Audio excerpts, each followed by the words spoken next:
Xin chào tất cả các con. Hôm nay cô cháu mình sẽ cùng nhau thực hiện một thí nghiệm vui nhé. Thí nghiệm của cô có tên là đêm pháo hoa. Và để thực hiện được thí nghiệm này, chúng mình cần có một chiếc đĩa, một ít sữa tươi, một ít nước rửa chén, màu thực phẩm và bông tăm. Bây giờ cô cháu mình cùng nhau thực hiện thí nghiệm nhé. Chào bạn Miu. Hôm nay cô Diễm sẽ hướng dẫn bạn Miu và các bạn nhỏ một thí nghiệm vui. Đó là thí nghiệm đêm pháo hoa. Trước tiên cô Diễm sẽ đổ sữa vào đĩa. Cô Diễm sẽ đổ sữa vào đĩa cho bạn Miu này. Bước này chúng mình cần nhờ bố mẹ giúp đỡ nhá. Mẹ không đổ được sữa đâu. Đúng rồi, mình phải nhờ bố mẹ. Đổ sữa xong, bạn Miu lấy màu mình yêu thích để nhỏ vào sữa nào.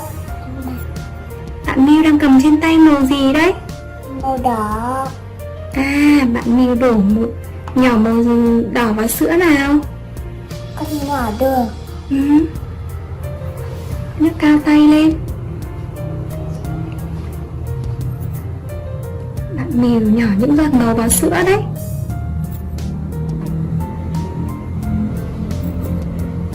Rồi. Con cần cái lắc. Tiếp theo bạn Miu sẽ nhỏ màu gì?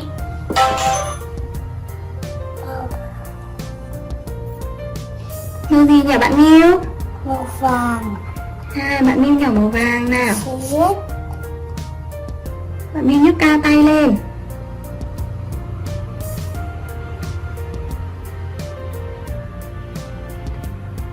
Rồi. Bạn Miu có thể nhỏ thêm một chút màu xanh nhé. Màu xanh hả? Đây.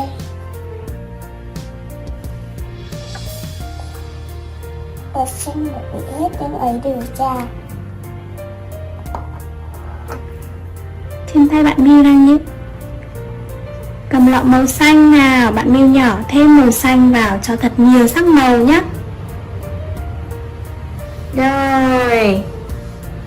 Sau khi nhỏ xong những dòng màu, bạn Miu sẽ lấy bông tăm đã tẩm sẵn nước rửa bát.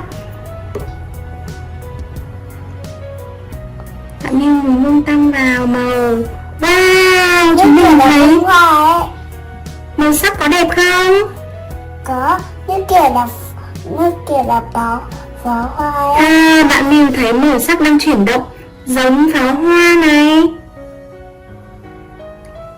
Đúng rồi đấy, trông màu sắc chuyển động giống những chùm pháo hoa rất là rực rỡ. Và thí nghiệm đến đây là hết rồi. Cô chúc các bạn nhỏ thực hiện thí nghiệm thành công và vui vẻ nhé. Xin chào các bạn.